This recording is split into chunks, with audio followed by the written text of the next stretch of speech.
యెరూషలేములో మొదటి సంఘం వేగంగా అభివృద్ధి చెంది యేసును అనుసరించే విశ్వాసుల సంఖ్య సంఘంలో వేలల్లో పెరిగింది. విశ్వాసులందరూ ఐక్య హృదయంతో సహోదర ప్రేమ కలిగి ఒకరికి ఒకరు సహాయంగా ఉండేవారు. భూములు ఇండ్లు కలిగిన వారందరూ వాటిని అమ్మి వచ్చిన వెల అపోస్తలుల పాదముల యొద్ద ఉంచారు. ప్రతి ఒక్కరి అవసరానికి తగినట్లు పంచిపెట్టేవారు కాబట్టి వారిలో ఎవరికీ కుదువలేదు. బర్నబా అను ఒక వ్యక్తి తన భూమిని అమ్మి ఆ వెలను తెచ్చి అపోస్తలుల యొద్దకు తెచ్చి ఉంచెను. అతని సహాయం మొత్తం సంఘాన్ని ప్రేరేపించింది.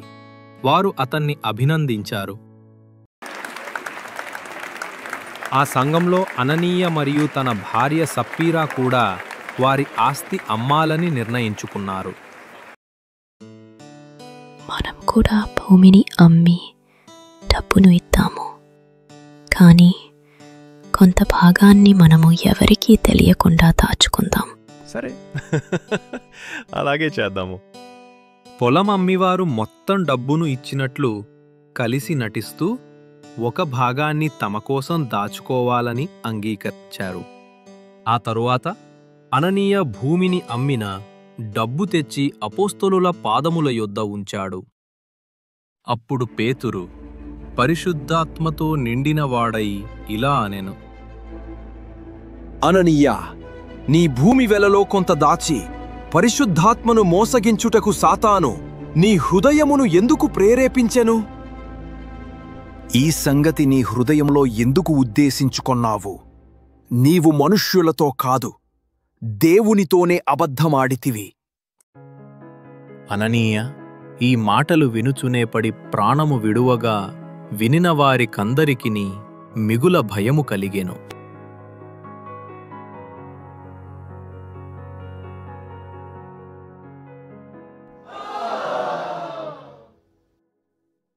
అప్పుడు యువకులు లేచి అతనిని బట్టతో చుట్టి మోసికొని వెళ్లి పాతిపెట్టారు.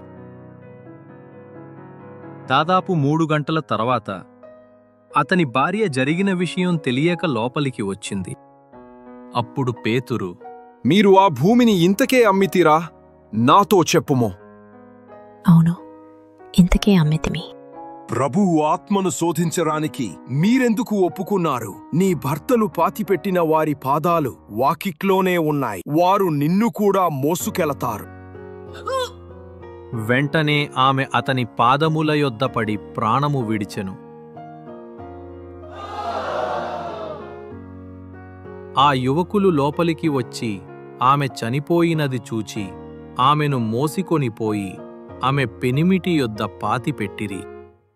సంగమంతటికిని ఈ సంగతులు వినినవారికిని మిగుల భయము కలిగెను.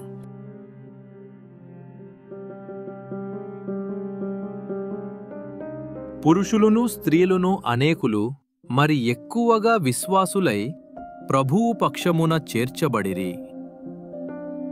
అననీయ మరియు సప్పీరా డబ్బులో కొంత భాగాన్ని రహస్యంగా దాచుకుంటూ నిజాయితీగా కనిపించడానికి ప్రయత్నించారు.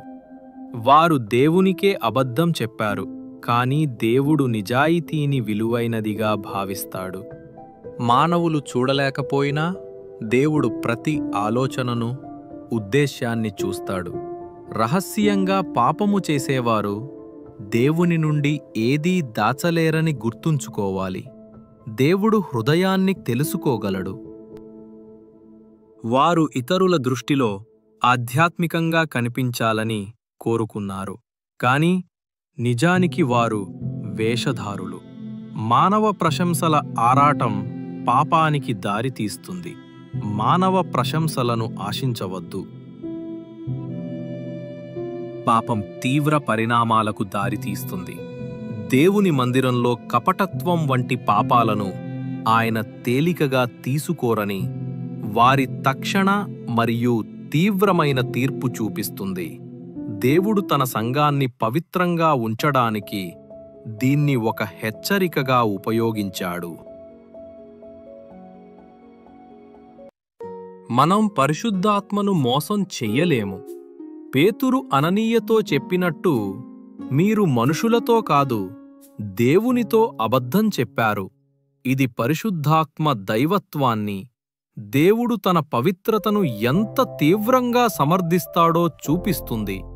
వారు ఇచ్చారు, కాని స్వచ్ఛమైన హృదయాలతో కాదు. సగం విధేయత కూడా అవిధేయతే. వారి మరణం తరువాత సంఘం అంతటికీ మహాభయం కలిగింది. దేవుని పట్ల భయం మనల్ని పాపం చెయ్యకుండా ఆయన ఎదుట జాగ్రత్తగా నడవడానికి సహాయపడుతుంది. ఈ వీడియో మీకు నచ్చితే లైక్ చేయండి, షేర్ చేయండి మరియు సబ్స్క్రైబ్ చేసుకోవడం మర్చిపోకండి.